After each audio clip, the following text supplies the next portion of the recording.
वज़ीर आज़म ईरानी सदर ते वज़ीर खारजा दी ताज़ियत लई ईरान रवाना। दौरा ईरान विच वज़ीर आज़म शहबाज शरीफ दे हमरा नायब वज़ीर आज़म इसहाक डार, अता तारड़ ते मोहसिन नकवी ने वज़ीर आज़म सुप्रीम लीडर आयतुल्ला इमाम खामनाई ते ईरान दे कायम मकाम सदर डॉक्टर मोहम्मद मुखबिर तो मुलाकात करनगे। शहबाज शरीफ पाकिस्तान दी अवाम ते हुकूमत दी जानिब तो सदर इब्राहिम रईसी, वज़ीर खारजा हुसैन अमीर अब्दुल्लाहियान ते दीगर दी मौत ते ताज़ियत दा इजहार करनगे।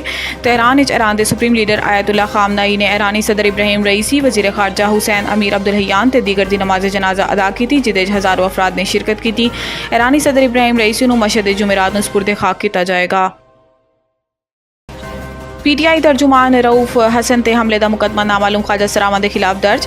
PTI तर्जुमान रऊफ हसन ते हमले दा मुकदमा नामालूम ख्वाजा सरामा दे खिलाफ थाना पारा रऊफ हसन दी मुदय्यत दर्ज किया गया। मुकदमे च इकदाम कतल ते जान तो मारन दी धमकियां समेत दीगर इल्जामात शामिल ने। FIR दे मुताबिक रऊफ हसन TV प्रोग्राम में शिरकत तो बाद पार्किंग की तरफ जा रहे सी ते हमला होया।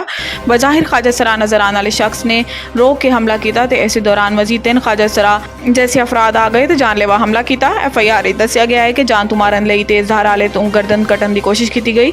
जिमें ही खुद बचान पिछे हटा ते चेहरे ते तेज धार आले तो कट लगा। FIR के मुताबिक 2 रोज़ कबल इस्लामाबाद के इलाके ब्लू एरिया भी ख्वाजा सरामा तो आमना सामना होया सी ते ऐसे ही हमले की कोशिश हुई सी।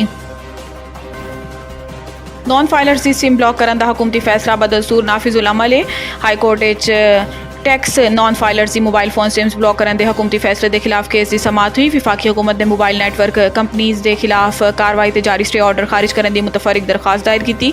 चीफ जस्टिस आमिर फारूक ने कहा कि एक बात वाजे कर दवा कि हुक्म इम्तना सिम्स ब्लॉक करते नहीं है। स्टे ऑर्डर सिर्फ दरखास्त गुजारा नूं तहफ़्फ़ुज़ फराहम करने लई सी। हुकूमत का सिम्स ब्लॉक करने का ऑर्डर हाले तक भी इनफील्ड है। अदालत समझ सकती है कि हुकूमत मुआशी रिफॉर्म्स से फोकस कर रही है। इकदाम भी इन्हीं रिफॉर्म्स के तनाजुर लिता गया होगा।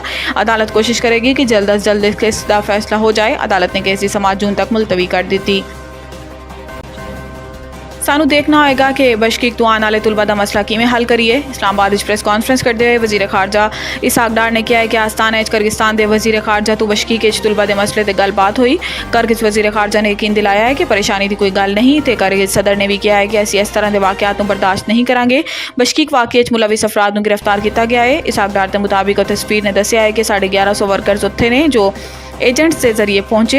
इन्हों के कोल वीज़े नहीं, लेकिन वो किर्गिस्तान फैक्ट्रीज काम कर रहे हैं। बशकीक काम करने वाले 1100 वर्करस को फौरी वीज़ा फराहम कर दिया जाएगा। वज़ीर खारजा का कहना है कि हुण तक 3200 तुलबा बशकीक तो वापस आ चुके हैं। 4036 तुलबा अज रात तक किर्गिस्तान तो निकल चुके होंगे, जबकि वाक़े के 3 ने 2 जख्मियों को अस्पताल तो डिस्चार्ज किया जा चुका है। तो एक तालिब इल्म शाहजेब हाले तक ज़ेर इलाज है।